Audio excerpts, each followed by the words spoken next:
Welcome to the Explainer. Today we're doing something totally different. We're not looking at the 2026 World Cup as just another sports tournament, guys kicking a ball on a field. No, we are zooming way out. We're going to examine this huge event for what it actually is, a massive macro-temporal computational data engine.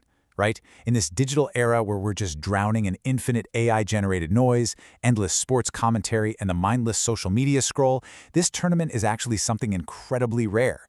It's literally the ultimate test of human intent crashing headfirst into machine randomness. We are watching a strict, unyielding mathematical matrix slowly transition from a state of complete, fluid uncertainty, which we can just call the cloud, into a state of permanent, fixed reality, the clock. So how does infinite chaos actually become one singular historical fact? This is the big question, right? Every major geopolitical or cultural event starts as just infinite potential. Before it happens, literally anything could happen. But the system design of the World Cup, it's basically an engineered physical mechanism built to violently filter out that chaos. Today we're going to see how raw, uncoordinated data gets systematically sheared away over 39 days, crushing all that internet noise into one absolutely undeniable truth. To really grasp the sheer scale of this, we've got to look at the numbers. And honestly, they're staggering. 104. The 2026 edition is an absolutely unprecedented spatial and numerical expansion. We are talking about 104 total matches played out across this massive, sweeping, tri-national infrastructure of 16 different host cities in North America. The geographic footprint is just huge, and that sheer volume of matches, it creates a mathematically chaotic environment. Now, feeding into that massive matrix are 48 completely uncoordinated national teams. These are highly fluid, statistically noisy inputs just pouring right into the system. For the first 2 weeks of the tournament, millions of data permutations and possibilities are just going to be floating around, totally unanchored out there in the cloud. It's the absolute peak of generative expansion and statistical noise. Pure chaos.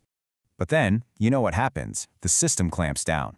Out of those 104 matches, out of those 48 chaotic teams, this massive architectural engine gets systematically forced through a rigid chronological filter until exactly one single fact remains. This is what we call the lamination of history.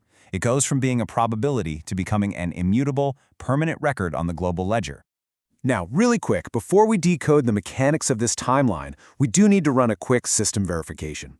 Please keep in mind that the analysis, calculations, forecasts, and ranking models we're diving into today, including all those derived from decentralized prediction markets and historical texts, are curated strictly for creative, educational, and conceptual entertainment purposes. Think of this as an artistic case study exploring the intersection of system design and cultural events. It's definitely not a guarantee of real-world outcomes. Okay, so to understand exactly how 48 chaotic teams get filtered down to just one, we're going to apply some esoteric mathematics. We have to turn to Velimir Klebnikov and his masterwork, The Boards of Fate.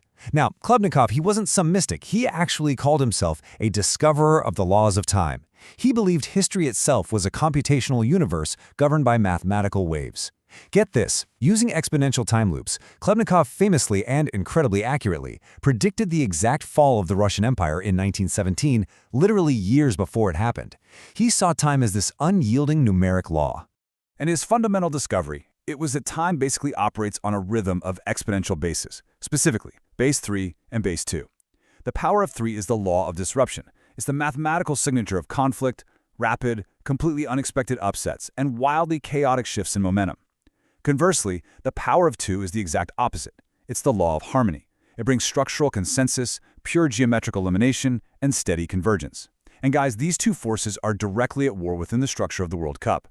Watching this tension build across the tournament's 39 days, we can actually see three distinct phases. Step 1 is the base 3 chaos phase. This is that massive group stage we talked about. 48 teams crashing together in a highly volatile environment, full of dark horse upsets and massive statistical noise. But step 2? That changes everything. The very moment the newly engineered round of 32 begins, the tournament physically shears away infinite possibilities and violently shifts into a pure base 2 binary collapse.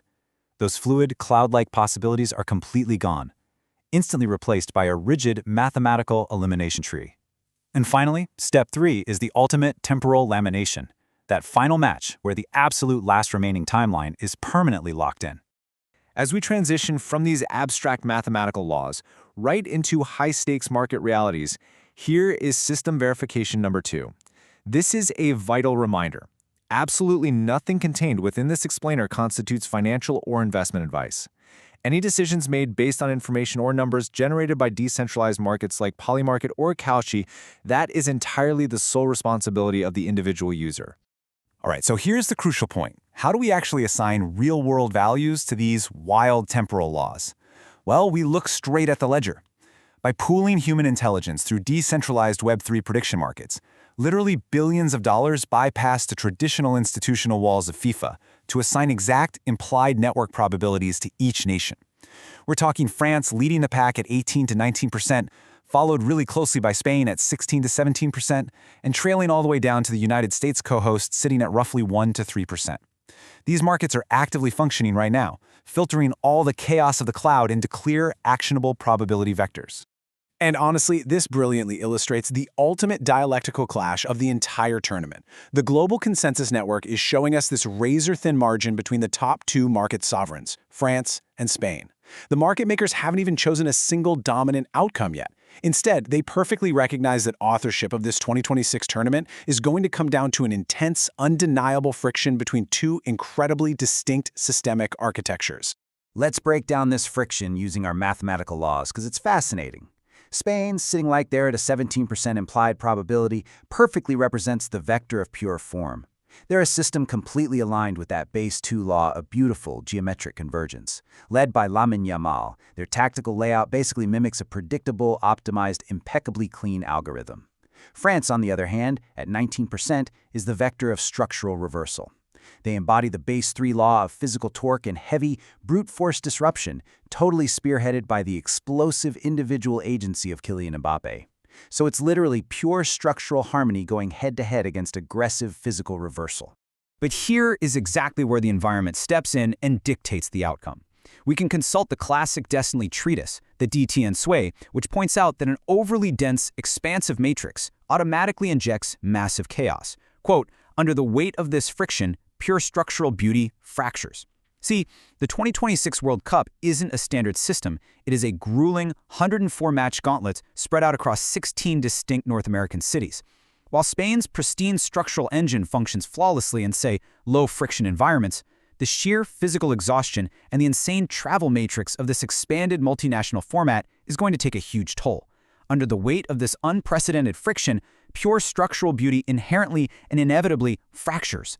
One final system verification on the data before we arrive at our conclusion. Please acknowledge that historical accuracy regarding mathematical temporal laws does absolutely not guarantee future results. Real-world athletic events are always subject to infinite physical, systemic, and, of course, human contingencies. The calculations designating a specific tournament winner, those represent theoretical resolutions of an analytical model, not unalterable certainty. Okay, mapping this onto our macro-temporal timeline gives us a really crystal clear path. On June 11th, the cloud opens. It's just total base 3 statistical noise. Then, the newly engineered round of 32 aggressively kicks in as that unyielding binary filter. Finally, we reach point 3, the zenith, MetLife Stadium on July 19, 2026. This date represents a dual 27-day, 3 to the power of 3 reversal loop. It is the exact specific temporal coordinate where all that generative uncertainty gets violently shattered. Synthesizing all of this data, we can see exactly why the mathematical matrix heavily favors France to survive this lamination process. France essentially possesses an unmatched roster architecture engineered specifically for exhausting multinational travel.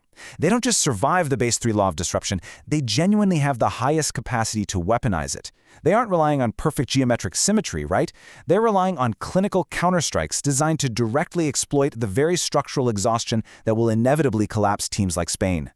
And so, when the decentralized consensus layer merges with the architectural matrices of Klebnikov's temporal laws, the system resolution actually becomes completely clear. On July 19th, right there at MetLife Stadium, the fluid, chaotic ledger of the open internet finally closes.